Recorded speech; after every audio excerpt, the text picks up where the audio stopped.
Thank you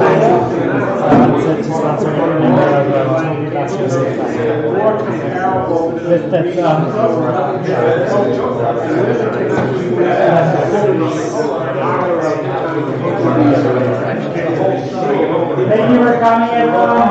We're going to start the Rebbe giving the share now.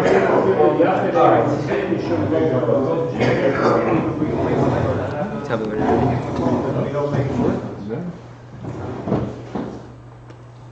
We don't differentiate.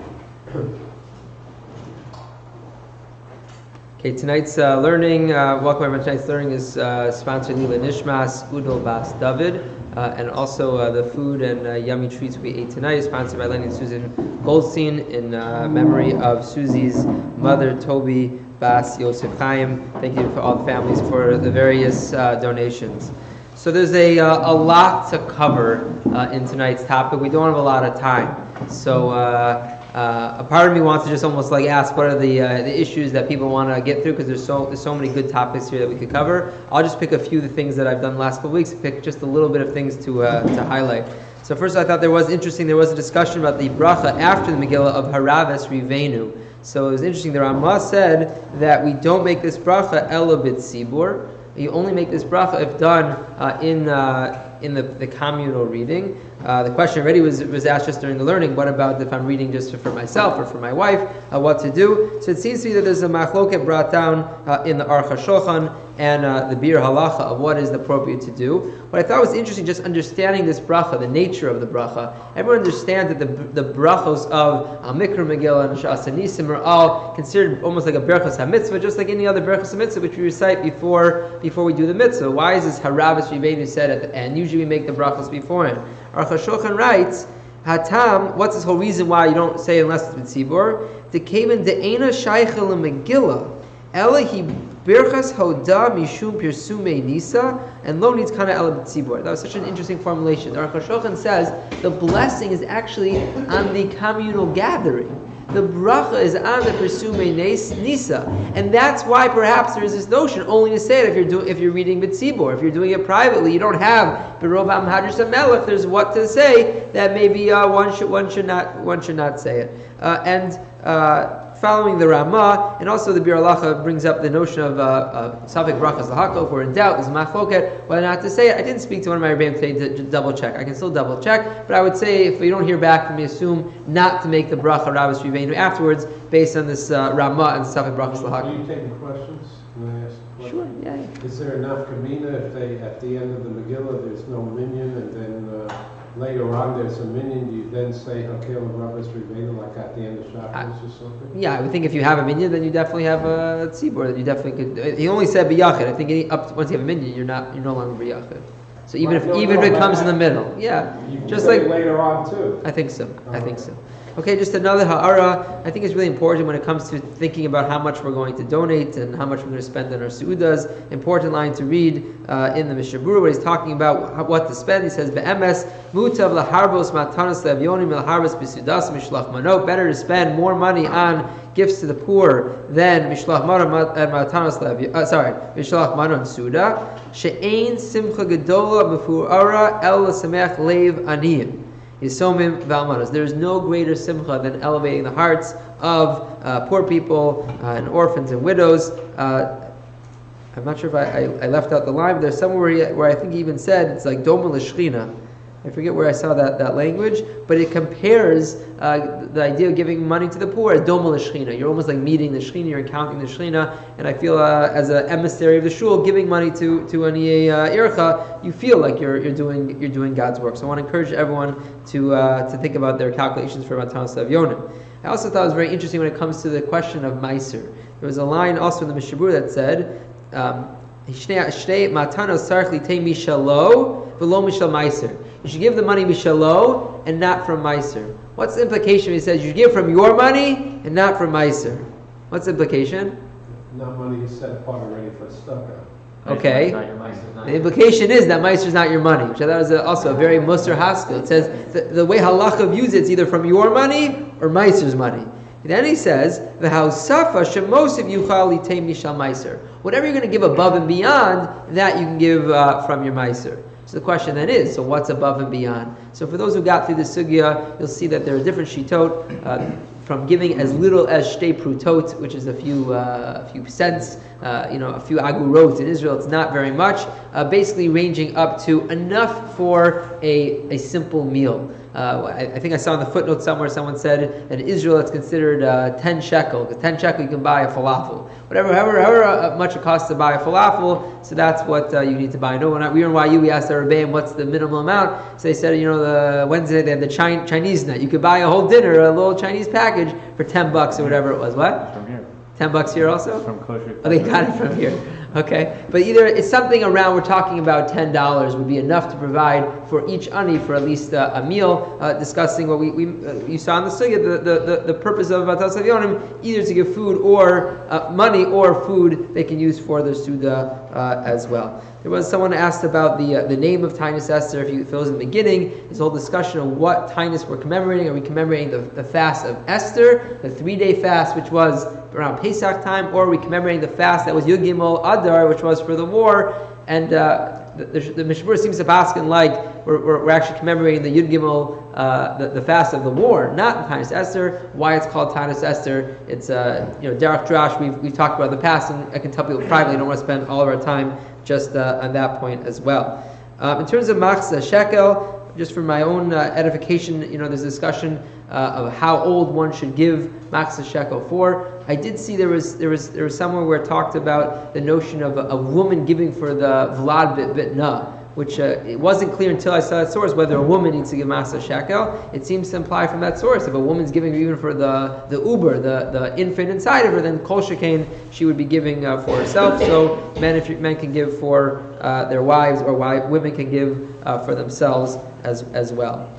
Okay, all of these are leading up to one other small thing. Then I'll get to women's Megillah reading. So then the other thing I wanted to mention was there's a shaila about paying Matal Savyonim early. Is there an Indian of paying specifically on Purim? We're just speaking to guys about they want to give Matal Savyonim on the shul website. So if you want to give out your Matal Savyonim, you can give it right now. Is there an Indian of giving it specifically on Purim? So it's actually a machloket with different nafkaminas whether or not the reason for Matal Savyonim is that it should be misameach on Purim itself, or there's an Indian of that the money should be spent on Purim itself, distributed on Purim itself, and also the Indian of the joy one gets of the giving it on Purim itself. So there is definitely what to say it's better to give on Purim itself, but practically speaking, I was just saying to someone, I need to know how much to be taking out of the bank to know cash-wise to be distributing. There are definitely practicalities and necessities of giving early, and the poskim seem to be makel that you can, as long as it's given out on Purim, it's okay, even if you give, you allocate the money already before Purim. Okay, so that was basically all the little things I want to talk to. The big sugya that's there is women's Megillah reading. You can't go through this whole topic in 5 minutes. I'm not gonna even pretend. It's a really lengthy sugya. It's a complicated sugya, but I will try to just give a little synopsis of the size of the issue. Essentially, it all stems from the Gemara in Megillah and Daf Daled Amud Aleph. The Gemara says, "Nashim chayavos mikra Megillah, she'af hen hayub osanes." Women are obligated in mikra Megillah, in reading the Megillah, just like men. And there are different schools of thought in terms of how to understand this Gemara. The Rambam and Rashi both understand it literal. Rashi writes, it's actually Rashi, Erchin, Shachayavos b'mikra Megillah v'kashrus v'ksheirus l'krosa lahotzi zachar midei chavas. And Rashi says a woman could even read for a man. And the Rambam seems to say the same thing in Hilchot Megillah, Parak Aleph, Halacha Aleph. That's one school of thought, that women and men are equal, and women can even read it for men. The other school of thought is famously brought down the Tosfos. Tosfos is comparing the Gemara in Erchin and the Gemara in Megillah, and basically Tosfos says, it's in order to answer up a seeming steer, says women are obligating Shmiya in listening to Megillah, but they're not obligating Kriyat Megillah like men. And therefore we have a concept in halacha that you can only be motzi someone who's at a similar level to you in halacha. You can't be motzi someone who has a greater level of halacha. And therefore, based on this Tosfos, almost all the poskim, say across the board, say that a woman cannot be motzi a man. And therefore, unlike Rashi and Rambam, who would even go that far and say a woman could read for a man, the poskim take the root of Tosfos and basically say, like this hybrid shita, that's true, women are obligated in Shmiyat Megillah, but not in Mikra Megillah, and therefore a woman cannot read for a man. The question really is in the realm of what about women for women? I think everyone agrees that women not for men. The question is women for women. So we see again there are very permissive stances. There are less permissive stances, and most of the less permissive stances for those who got through the sources seem to be a function of kavod tzibur. That there seems to be a notion of the respect of the community and the what's considered appropriate within the community, which obviously I know those who are proponents of women's Megillah reading would say, well, kavod tzibur maybe is more subjective, and those who are staunchly opposed would say, no, it's somewhat more objective. I'd like to read with you the Panini Halacha. I thought the Panini Halacha really summarized the progression to me in the most concise way. So let's all read page 257. I think he really takes us through these shitot. So 257, for those who did not get here, this will give you a synopsis of all the shitot. The Panini Halacha Rav Elazar Melamed writes, Isha yechola lotzi nashim acher idei chovatam. A woman can be motzi other women, their obligation. Then he quotes, Amnam yesh omrim sheisha eino yechola lotzi nashim rabot. And this is what we just quoted. It's brought down in the Sharat Tziyun, in the footnotes of the Chavetz Chaim to the Mishnah Berurah, which says that no, a woman cannot be motzi many women. It's one thing for a woman to read for herself, a woman to read for her daughter or for her best friend. But when it comes to a woman reading in a public forum, so then we compare that almost to a quasi Kriyas HaTorah. It's like Kriyas HaTorah. Ukeshem she'isha ina korat b'Torah, kach lo tikra nashim rabo megillah. Just like a woman, even though technically a woman can get an aliyah, technically from a halachic, strict halachic standpoint, so but she would not be able to read for the tzibur. So here too, so the Pnei Halacha quoting this approach says she cannot read in a public forum. V'yesh omrim ka'asher kriya hanasit avur nashim. When it's done for other women, ein mevarchen aleh. Some say you don't make a bracha. Ulam, he summarizes, ha'ikar kedat rov rubam shel posim. The essential part is like most of the posim which say, she'isha yechula lotzi nashim acher b'kriyat megillah. The woman can be motzi other women. V'tzivarch b'tchila k'nusach hagvar. And she should make the bracha just like the Mikra, there's a shayla about what bracha to make, but she should make a bracha the same way a bracha is made inside. I talked about tonight between Mincha that maybe she should make a lishmoa megillah. But either way, he says the following: V'imhein eser nashim, if it's 10 women, hakorat tivarch achar kriya berachad rabet rivenu. So this is also somewhat controversial, but somewhat of a bold stance. He says that just like Harav Rivenu, which we said at the beginning of this year, is a function of tzibur, so there's a whole shaila whether or not 10 women also constitute tzibur. Rav Elazar Melamed felt that it was appropriate even for a woman to say Harav Rivenu. He writes, Amnam lechatchila, adiv shenashim yishmu et kriyat megillah migever. It's much better for a woman to hear from a man. Kadesh yetzu lefi kol adeo, to be yotze according to all opinions, because there are those opinions who say that it's compared to Kriyat HaTorah, and therefore not appropriate for them to be doing it.